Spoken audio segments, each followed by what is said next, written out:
Welcome to the Biz Bash podcast, where we make biz strategy a piece of cake. I'm Elizabeth. And I'm Cami, but you might know us better as Eliza Ann Calligraphy and Cami Monet. We want to help you, our fellow stationers, artists, and calligraphers, confidently build a profitable and personality-driven creative biz. We're here to share our honest-to-goodness advice and actionable strategies for ambitious artists. So put on your party hat, quit being a procrastinator gator, and let's get this party started. Hey y'all, it's episode 55 of the Biz Bash podcast. Today we're talking about our favorite books. So I hope you guys love to read, because if not, you're going to want to read them after this, because we're giving our top 3 business books from each of us. And then we're going to talk about some of our favorite personal ones as well. So this will just be like a fun little conversation about books and things you can learn from, not just podcasts and blog posts, but good old-fashioned literature, you guys. What's embarrassing is I couldn't even come up with 3 business books. I just have like the 2 that I love, and then I have like a want to read. I just now noticed that. Now I'm mad. Awkward. It was like, I was sitting here and I was like, oh my gosh. And I even like looked in my closet and stuff. And I'm sure I have read other business books at some point, but like the 2 that I listed are just like my go-tos, and like Cami has read them as well. But yeah, Cami like had so many to list out, and I was like, oh my gosh, I have a lot of business books, and like these were genuinely like the top 3 picks, like not just the only 3. These were like top 3, because I do have a lot, and I was like going through my bookshelf and like seeing which ones I loved, and I was like, okay, these 3 I felt like I really took something away from and like learned from, and not just like read and enjoyed and was like, that's a great read and I learned something. But these were like, oh dang, this like changed my mindset on business stuff. So yeah. Also, don't be mad at us that our business books are like written by male authors. I feel like somebody is going to like say something or be upset. This is just, if you guys have a business book that you love by a woman, please send it our way so that we can read it, because I mean, I feel like the market is mostly like male authors for business books. So yeah. That does not mean, though, that these are not great books, because they are. They are amazing. They just so happen to be written by all men. I didn't even notice that. So. I did, as I was like thinking about it. And even the ones I want to read, I was like, wow, these are written by all men. So it's like, I'm just like not aware of the ones written by women. I have one that I want to read that's written by a girl. Which one? The Art of Possibility by Rosamund Stone Zander. Nice. Okay. But that being said, these are all amazing books that have like literally helped Cami and I so much. But all of my personal books personal favorites are written by women. So I was laughing about that. That is really funny. Yep. So anyways, okay. I don't know what that says about me, but okay, we'll go ahead and start with the business books for those of you who are here to listen to us talk about business books. My first one is Building a Story Brand by Donald Miller, and I love this book. I would recommend it to like anybody and everybody. I have recommended it to so many people because it gives you basic like principles and concepts for the way that you can connect with your customers to give you like the ultimate competitive advantage. And it's all from the perspective of storytelling. Like, how do you tell a story in your business that is so compelling that it makes your customers like understand the benefit of using your products, ideas, services, etc. So we read this together, right, Cami? Yeah, I love this book too. Just a little endorsement. I love it. When we were coming up with a lot of like the copy for the A to Z directory, actually, when we were thinking about like, what does the A to Z directory like really do? Who does it really serve? Like, how are you trying to benefit people here? And this book was like perfect for it. So the whole like search less, create more like brand message like was born because we like read this book. Yeah. So basically he walks us through like 7 universal story points all humans respond to, the real reason customers make purchases, how to simplify your brand message, which is what I just said with the whole like search less, create more thing, and how to create the most effective messaging for websites, brochures, and social media. And he breaks it down so easily. And then it even comes with like if you go to storybrand.com, or there's some place you can go to like actually write out your StoryBrand board, which is like the coolest like little like extra free resource that comes with this book. It is really cool. Yeah, it's really cool. And we like even collaborated on like our sheet, I think, for the A to Z we directory. did one for A to Z directory and for Stationer Summit, and we like wrote it out together. And then like that was what we like referenced for everything we wrote about it. Like if you're someone who struggles with email copy or website copy or anything like that, like the words to actually say, this is so helpful. Yeah, it really did. Like every single email or messaging we put together was like, okay, this is like the goal of this based on the StoryBrand we put together.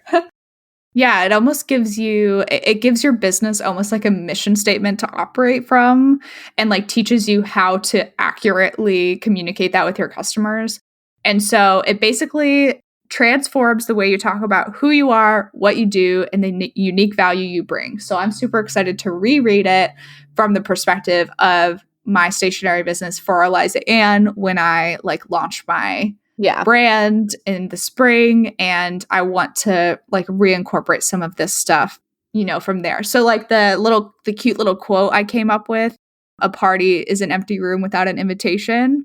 That was because I read this book, and I get compliments on that little saying all the time. People like love it. It is. It's amazing. And like the book is actually very fun. Like doing it, like it's not like, oh, come up with the mission statement where, you know, like that can sound really boring. And yes. Like, very corporate-y. Like this is actually a very fun book. Like all this stuff is they're very fun exercises, because a lot of times with like things that are like workbooks or things to do, like I never do them because I'm like, oh, this seems really hard. But this made it really fun. So yeah, if that's important to you, it's a really good read. And do you remember when I first bought the book off of Amazon and I got like a black market version?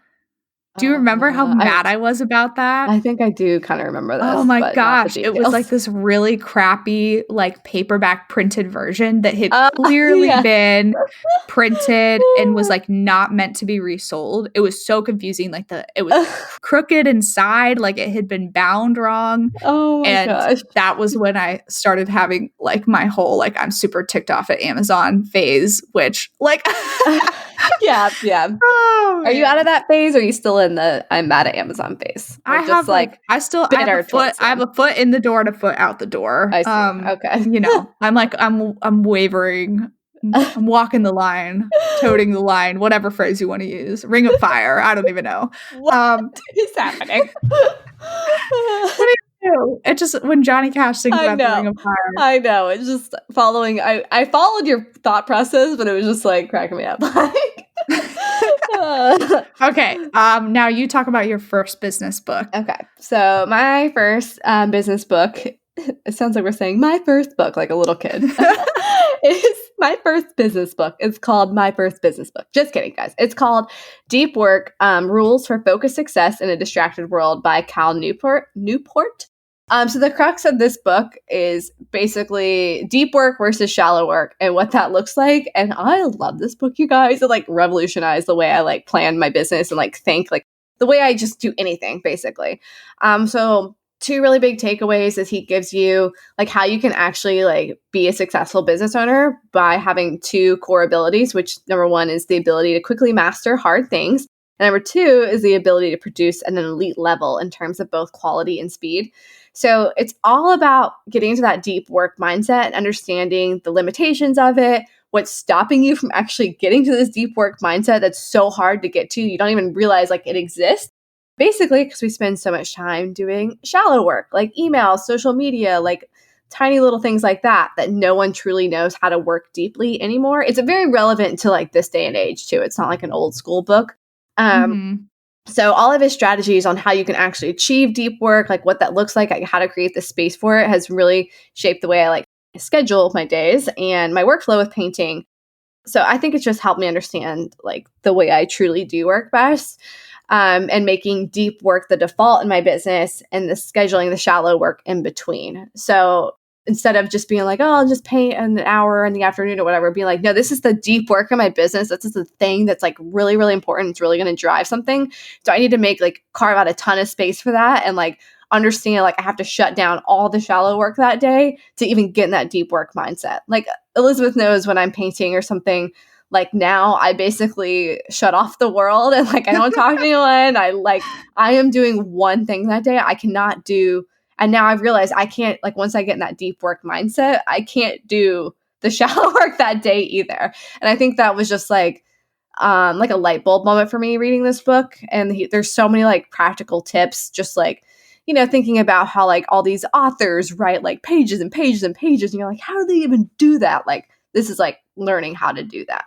So it's kind of like the ultimate guide on how to get rid of like busyness and get focused. So if you feel frustrated, like you're not progressing on large projects, then you're going to really, really love this book. Like, I love it. Yeah, I feel like this will be like the perfect fit for me because I think I get caught in shallow work a lot. Like in my email inbox and like the places where I don't want to spend time and I don't want to be, as I get like stuck hovering there. And maybe because I don't understand really well like what the deep work is supposed to be in my business. So maybe this book could like help me discover that more. I think you would love it. I really do. Okay. It's such a good one. Like my mind was like blown reading it. Okay. So, yeah, it's really good. I want to read it again, actually. Don't worry, you guys. We will add all of these to our Amazon page at bizbirthdaybash.com/favorites if you want to check them out. So don't feel like you have to make notes or anything. You can just go there and they will all exist there. Hey guys, we just wanted to hop in and talk about one of our amazing resources, the A to Z directory. All of us have thought at some point, how did she do that or how did she make that? And maybe you don't know where to start or how the heck to produce this amazing product you've dreamt up. Well, the A to Z directory is the missing puzzle piece in your biz, you guys, seriously. So it's built in the form of a yearly membership, and it's your one-stop shop for finding suppliers and vendors for all the things. Literally where to print everything from custom invitations, greeting cards, mugs, koozies, acrylic printing, letterpress, custom ribbon. I mean, the list goes on and on and on. And it literally goes from A to Z. From acrylic printers to zipper pouches, we have it in the A to Z directory. We want to help all of you search less and create more with this list of 300 plus vendors and suppliers. Don't worry, they're very organized. It's not going to be overwhelming and confusing when you join. And this membership also includes access to a private Facebook community. It's incredibly active and involved. And if you need a question answered fast, that is definitely the place to go. Yeah, our Facebook group really is the best. You guys, everyone is so helpful in there. And we're in there too, answering questions you guys might have. So it's a great way to get access to us and ask us things without sliding into our DMs. So we're more likely to answer you in the Facebook group, just saying. Anyway, also in the Facebook group, this is new for 2020 and we're really excited about it. We are hosting monthly Power Hour Q&A sessions that are live, and these are only available to our A to Z directory members. So you can hop in with us live and ask us all your burning questions in real time and just hang out with us every month. And we do these at different times so you can actually be there live, and the replays are always available in the Facebook group for members. This resource is priced at $147 a year, which honestly is extremely affordable and is full of so many benefits, such as exclusive vendor coupons for members only. And we would love to have you guys join. Seriously, it's kind of like our family and our tribe. So visit bizbirthdaybash.com/directory to sign up today and use coupon code podcast2020 to receive $20 off your first year. That's podcast, all caps, 2020 for $20 off your first year. We can't wait to see you in the Facebook group. Okay, so my next business book is also another one. I guess the only business books I've read in tandem with Cami. Because it is launched by Jeff Walker, and it teaches you basically how to launch anything with basic psychology principles and email strategies. And we continuously use this one. Again, we call it like our launch Bible because we just go back and we reread it over and over and over. And we've like highlighted certain parts and made notes about it. And so he talks about these like psychology principles that basically like help you when selling something. So he talks about mental triggers, things people respond to a lot, such as authority, reciprocity, trust, anticipation, likability, community, scarcity, and social proof. And he really deep dives into what each of these mean. And he also like walks you through this whole like pre-launch strategy and launch strategy and post-launch strategy. He goes over like everything. And he uses, what do you call it, Cami, when you use like an example and there's a word for that? Oh, a case study. He has like several case studies throughout the books to tell stories of like what people were doing before and then what they did once they implemented these principles and how it completely like revolutionized their business. And probably my favorite one is like the guy who sold board games. Oh, yeah. Because it's a physical product. And like this guy had like, I don't know, hundreds and hundreds of sets of this board game that he had made sitting in his basement and had barely sold any. And once he implemented this like launch strategy and plan, he sold a ton of them. And then like another woman who does like online dog training videos, like that one stuck out to me too. So I really like seeing like the real life examples of how it's worked for other people and how it can work for like anybody. So we've like implemented it a ton in our email copy for Biz Birthday Bash and our strategies for like the Stationer Summit. So if you guys are like thinking of like launching anything for your business, even if it's like a product, like a new rounds of products, like you can use the strategies from this book. And without realizing it, Cami and I actually like did a almost like a pre-launch for like when we were even testing the waters at Biz Birthday Bash, whether or not it could be a viable business. Like at the time we weren't even thinking of turning it into a business, but we did a free webinar where like 500 people or more than 500 people signed up for it. This is in the fall of 2017. And I think that was like our way of testing the waters. And that's like one of the things he actually talks about in the book is that you need to do a little bit of research and like market testing before like putting something out in the world. Cause like, what if your audience doesn't want it? It will fall flat on its face. So it was kind of like almost this, in a way, like a reassurance of like that we had done some things right. And so that was like really exciting for us as we read it. But I love this book. I recommend it once again to anybody and everybody. And anyone who poo-poos on this book, I'm sorry, but like you clearly don't want to make money. Like like there are people who have kind of like poo-pooed on this book and the strategies, and I'm like, so you must not be interested in making money then, because I have followed like the rules from this book and the guidelines so many times, and it has only like ever made me money. So yeah, this book, he basically has templated how a successful launch should go. And it's like, if you just literally do what he says, it will work. It's like bananas, you guys. It's literally like the equivalent of like a magic potion for your business. Like it really is. And I know I read this book, I think 3 times. It's a very easy and quick read. Like it's really easy to get through, but like it really is like a game changer. Like we have utilized it with every single launch and always had great results from it. And it's just like, oh my gosh, this whole thing is out there the whole time. People could literally just read this short book and do it. Like, I mean, in terms of like what books have you actually used the most in your business, like this would be it. You know what I mean? Like taking strategies and literally doing them to a T. I think he also has like a lot of online resources as well with the book. I don't think we ever really looked into those, but they also exist. Oh yeah, I mean, like he sells like courses and stuff. Yeah, all that. That's like how he really makes his money. This book is just like the pre-launch to like all the other stuff he sells. I mean, it's just crazy. Like there's so many things in it, so it's a fascinating read too. Like for sure, just understanding like the sales process and like how to make the internet work for you, basically. Yes. You want to share your next one? Yes, I will share my next one. Okay, so number 2 is The E-Myth Revisited, Why Most Small Businesses Don't Work and What to Do About It by Michael E. Gerber. And I read this book when I first started my business because I just have seen people talk like it's kind of like a foundational business book of like for entrepreneurs, and like I had seen so many recommendations for it.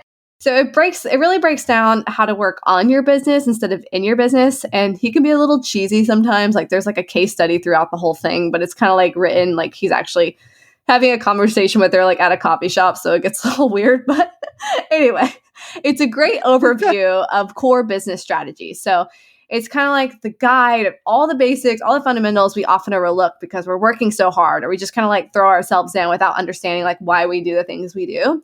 So there was a ton of takeaways I had from that. And I think it was just like perfect for my first 1 or 2 years in business.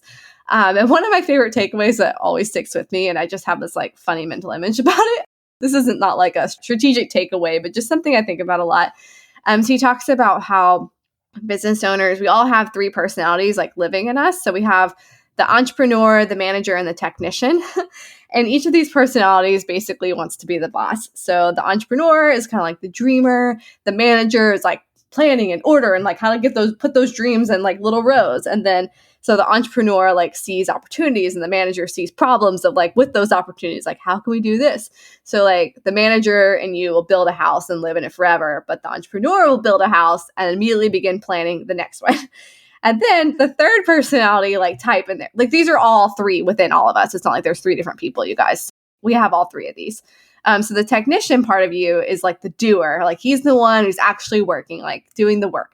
So everyone gets in the technician's way because the entrepreneur keeps throwing out ideas and be like, oh my gosh, I know you're working on this thing, but what if we did this, and gets you distracted. And then the manager wants to tame the technician by getting him in order and being like, okay, you're not doing this in the right process. If you do this, it's going to be so much better. So the technician is annoyed at everybody. So basically, he goes on about how we need to balance all three of these to truly be great entrepreneurs. And like some people have, he said like most entrepreneurs have a really high percentage of technician and like 10% entrepreneur and like 20% manager. And just like understanding how you can like bring those percentages to be even to like truly leverage your business. It's really funny, actually. So definitely a good book. I really enjoyed it. It's another super easy read.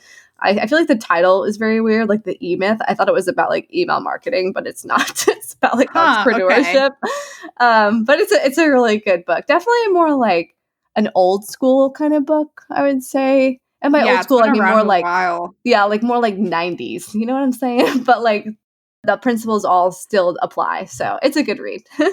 Well, and I bet the 90s too. I bet there was like such a big revolution of entrepreneurship like in that time because things like the internet and like these other things started to exist. Like there were so many different new ideas and things being propelled and moving forward that more people than ever had opportunity, I think, to try something new. So okay, so it was originally published in 1986.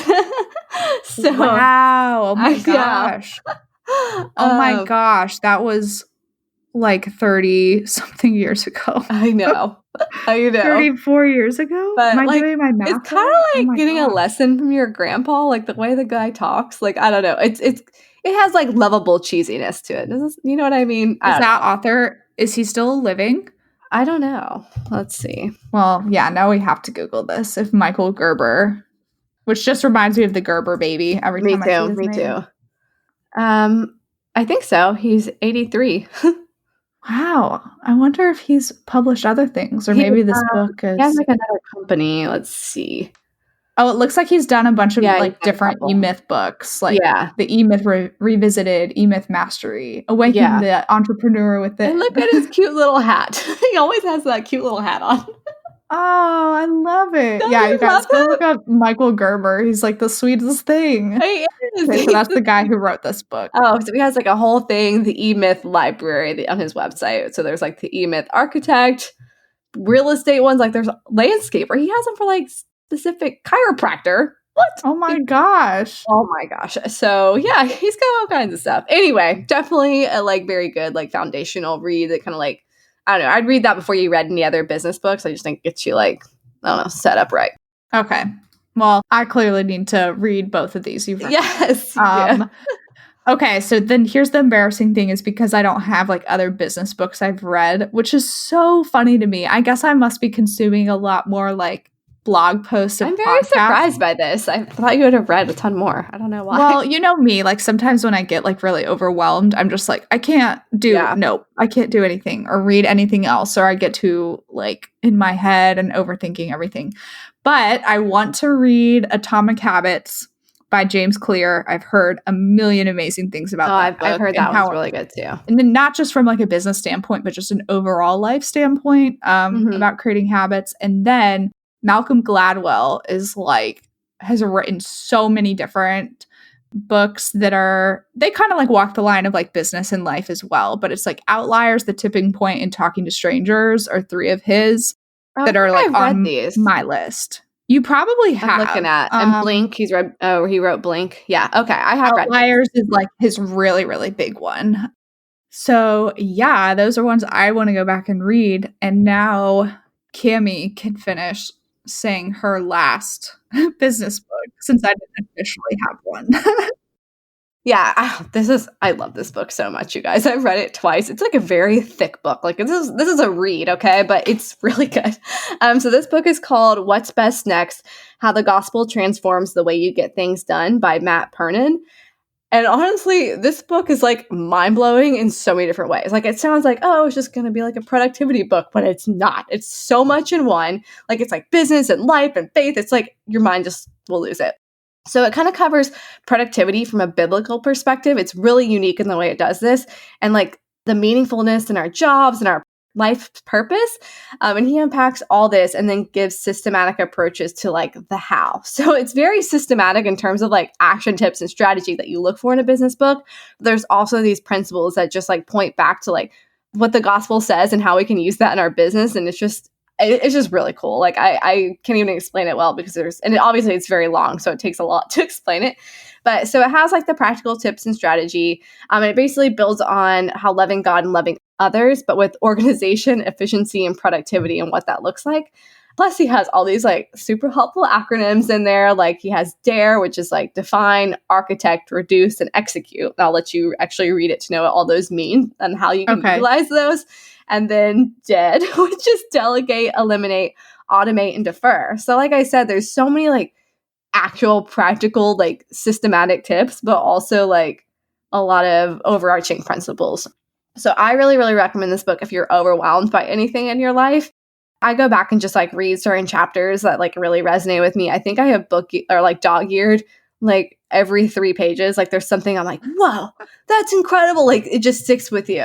There's a lot of different, like every time I read a different section of it, I get something else different out of it. So I love this book. I think it's really helped me like understand why I'm doing my business and like what being efficient really means and like productivity and like how I can be better at that and like a deeper why behind it. So it's not just like, I got to get things done because I'm losing my mind. It just puts like things into a perspective. Elizabeth, you're going to love this book. Like I know. It sounds like I like need this ASAP. I was just thinking about it and I was like, I need this book in my life.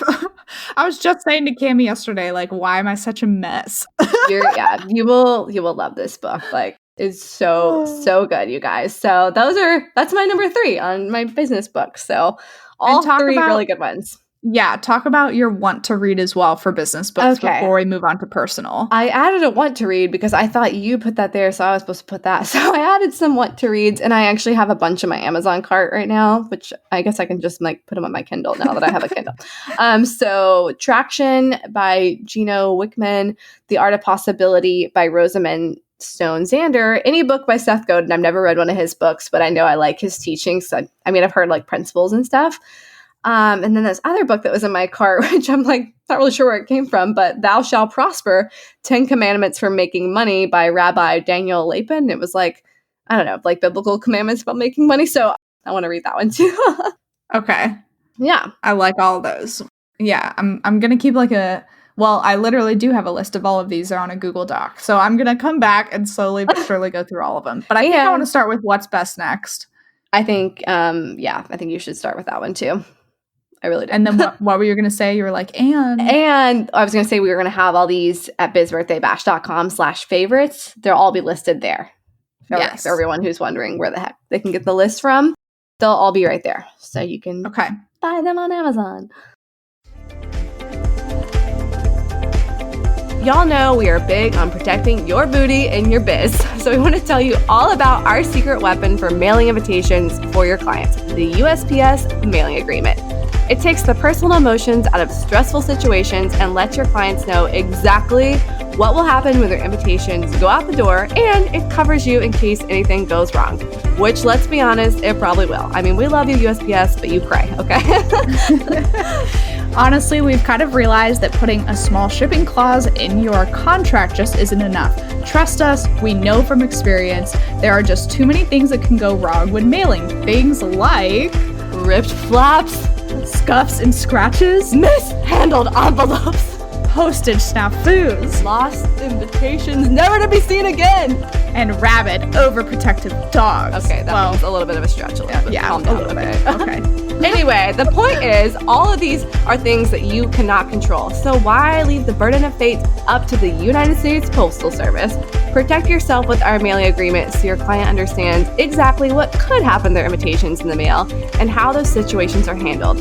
If you've been scared to mail on behalf of your clients, this is the tool you need to add that next level service to your stationery biz. Go to bizbirthdaybash.com/shop to purchase your copy today at $97. This is a steal. Seriously, you can't live without it. It's true. Go get it now. Perfect. Yay, let's talk about some of our personal favorites. Okay. Just because I think this is fun from a personal standpoint to like Okay. see what we like. Mine are The Goose Girl by Shannon Hale, Pride and Prejudice by Jane Austen, and Harry Potter and the Order of the Phoenix by J.K. Rowling, which is the 5th one, BT dubs. And I know a lot of people like that's their least favorite. I think I but hate that guys, one. I think like the more you read it, it's actually the best one. I don't know, like the more you read the series. Yeah, I think my favorite with Harry Potter's was the 4th one, The Goblet of Fire. Yeah, the that 4th one's one, right? also great. That was just so fun. I just loved like the maze and everything. I mean, it's not fun because people die, but I like that one. Yes. But also the first one is just like so fun because he's like learning everything. You're like diving in. I said diving in, but you don't know anything about like the wizarding world. It's just cool. Like it's like an experience. The first one, Yeah, I know. It's like the introduction to the universe. And the 5th one, a lot of people will say like the Order of the Phoenix. They're like, oh, that's when Harry Potter is just like a grumbly teenager and he's the worst. But now that I have read that one, I've probably read that one the most. It's actually, I love it so much because it's like Dumbledore's army. And because I think Umbridge is the best at being the worst. And I relish a good villain. Like, I do. relish like, a good villain. That's part of why I love The Lion King, because I always thought Scar was such a great villain. And same with like The Little Mermaid. I always thought Ursula was such a great villain. And I feel like that's like what propels a story for me. So it's like everybody's rallying around disobeying Umbridge in this book. And it's so funny because like everything that Fred and George do and their antics and the fact that they like quit school in that book and they like set off all the fireworks. I don't know. That The Order of the Phoenix gives me so much joy. It's so much more than just like Harry being moody. And the more I've read it, the more I can understand like, I don't know, especially as an adult, the perspective of just like growing up is hard. And also he's growing up and he has to like defeat Voldemort, which makes it extra hard. Yeah. So anyways, that's my love for Harry Potter and the Order of the Phoenix. And then like Pride and Prejudice is just a great classic. And The Goose Girl is like the cutest fairy tale story ever. I've never even heard of this. I'm Googling it right now. The Goose Yeah, Girl. it's originally like a Brothers Grimm fairy tale. But that's Shannon so cute. Hale like embellished on it a lot and like made it basically her own. And so now there's kind of like a series, I think, that goes along with it. Mhm. But like The Goose Girl, I have read so many times, like an embarrassing amount of times, because it's such an easy read and it makes me so happy. And she can like talk to animals and it's the best. Oh my gosh. Well, I'm going to have to read this for sure. That sounds amazing. Oh, and I did put one other one that in my like prayer and spiritual life has helped me a lot. And it's called The Circle Maker by Mark Batterson. I read And that too after you recommended it. yes, It's really good. and it really gave me such a great perspective on prayer and like how to pray. I guess like as somebody who's been in the church my whole life, like you develop different ideas of what it means to pray and how to pray. And I just like really like how Mark lays out these like almost like strategies or guidelines for prayer or and the stories he tells that goes with it. And it's really good. The problem is I made it like 3/4 of the way both times I read it, but because I'm sure I got distracted or something. But even though that like first 3/4 part of the book has helped so much, I just need to go back and finish like the last few chapters. Yeah, you're so close. Mhm. Okay, so my all-time favorite book is The Phantom Tollbooth by Norton Juster. Do you know this book? I have heard of it, but I can't remember for the life of me like what it's about. Well, let me just tell you, this is like the best book if you like puns and like it's just literally it's so many puns. Like it's kind of like this kid going on like it's like a fantasy adventure kind of thing. It's definitely like a like not children's, more like a child book. Anyway, so this boy is like really bored and he goes on like his car and he goes on this little adventure and like there's like, oh, don't jump to there's like the island of conclusions. And they're like, oh, if you go to the island of conclusions, if you jump to conclusions, you'll never get back. Like, it's just like so funny. All these like little like witty wisdom thing. Like he's like rescuing these princesses that are like rhyme and reason. That's the name of the princesses. And he has to go to the king who's like, he has like numbers and there's another king who has like, is in charge of letters and they like eat the letters. Like with the A tastes like really crispy. I don't know. I feel like I'm making it sound insane. This is a play. It's a play? I think so. Because like I'm reading up on it online and it says live stage performance rights to the Phantom Tollbooth are controlled exclusively by Samuel French Incorporated.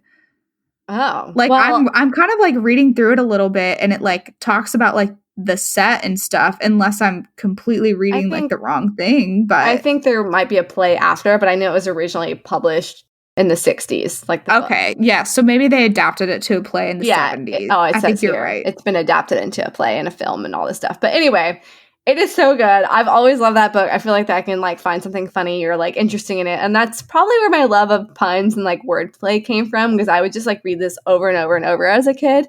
And I remember in like our elementary school library, you know, like the ceiling tiles you can like push up and move or whatever. In our library, they wanted students to like paint their favorite book on the ceiling tile. So I obviously painted like the cover of the Phantom Tollbooth because it's my favorite. Aww. So it's still there. Well, actually, it's probably not still there because they moved the school, but maybe they took the tile. I don't know. But probably not. There for a long time, and I was so excited about that. So that's just one of my all-time favorite books. All my favorite books were like from childhood. So I mean, that's okay. Like I know. And then I put that I love too many and I can't remember the titles because I read them on Kindle. So I don't know if you guys have this problem, but if you have a Kindle, I never remember the titles of the books I'm reading because I don't have like a cover. So I just like read through them and I'm like, okay, I'm done. On to the next one. And then I never look at like the cover again. So I never doesn't have written at the top of the screen. No, it's not like at the top of the screen. Like I never like remember the title if I'm not looking at a cover. So I just I don't know. Gosh. So I can't remember all the ones I've been reading lately, but they're all like murder mysteries, you know, basically like what I listen to in a podcast, but like in a book. So lots of Hardy Boys and Nancy Drew. Well, I did love those as a kid, but these are like more adult versions, like in terms of like it's graphic with the murders and stuff. Guys, I promise I'm not a psychopath. But also, what? No, well, I was going to say funny fact is that the Phantom Tollbooth was published a week and a half after my dad was born in 1960. Oh my gosh, that is so funny. Yeah, that's crazy. And then one of my other favorites was Hatchet. Growing up, I read that book like 1,000 times and pretty much all the series. Hatchet by Gary Paulsen. Because this was one of my favorites too. So good. It's so good. My fourth grade teacher gave it to me and I was obsessed and I read all of the books. I read all of them too. And I know one of the things we had to do for school is like read a book and then like bring in a project related to the book. And one part in the book, he makes acorn pancakes, like smashes up acorns and makes pancakes. And I made acorn pancakes for my class. Like I literally smashed up acorns and brought them in. And I'm surprised nobody died. And I'm sure that would not fly these days. But like I literally did that. Like Pop helped me cook them, like gather enough acorns. Like I can't even believe that. God. Did he do that in Hatchet or one of the other ones? Maybe it was one of the other ones. I think it's one of the other ones because in Hatchet, it's him like the berries. Yeah, he has like nothing. So he's like, I think it's like when he goes back, like Brian's Return or Brian's Song or whatever. There's like three of them. So one of the he would have gotten smarter at that point because the first one he just like eats berries and he figures out how to fish and that's like it. Yeah. Oh my gosh. Anyway, so I made the acorn pancakes and like ground up the acorns. So I'm gonna have to try that again, maybe. That's so funny. And when I was in Dallas, we were picking up like pecans and cracking them. There's so many pecan trees there. I loved it. So fun. Me and my like 3-year-old nephew were like cracking them with a little hammer together. It was great. Oh, pecans are like walnuts. Yes. I guess they're in the same family. Oh, wait. They were walnuts. Sorry. They were walnuts and not pecans. Oh my gosh. I kept mixing them up while I was there too. It's totally fine. Wait. No, they were pecans. Okay. This is confusing me. Sorry. We couldn't figure out at first what they were. We kept going back and forth, but then realized that they were, in fact, pecans. Okay. So I'm glad we sorted that out. Yes, the pecans are like in the smooth shell. Yeah. And walnuts look like little brains. Okay. So, and then I also really love any books by Gillian Flynn. She wrote like Gone Girl and Sharp Objects, and just like Alex is giving me a thumbs up right now because Gone Girl is his favorite movie. Yeah, I love Ben Affleck. I know, but the books that she wrote are awesome, and I just really love her writing style because they just make you like so uncomfortable. Like I love the way her writing style is just like fantastic. Like even from like the first sentence of like an opening paragraph, you're just like, ugh. So anyway, I love those books. I love books that just like the writing style is really important to me. So I like her. But anyway, and then I added one more because you added one for like faith and personal, and I'm adding Sacred Marriage, which I read this book like 6 times maybe. I reread books a lot. And it's just like biblical marriage and like what that looks like between a husband and wife. And I just really love it. So highly recommend. I think I might have a copy of that in my closet that a friend sent me, but I can't remember. It's a good one.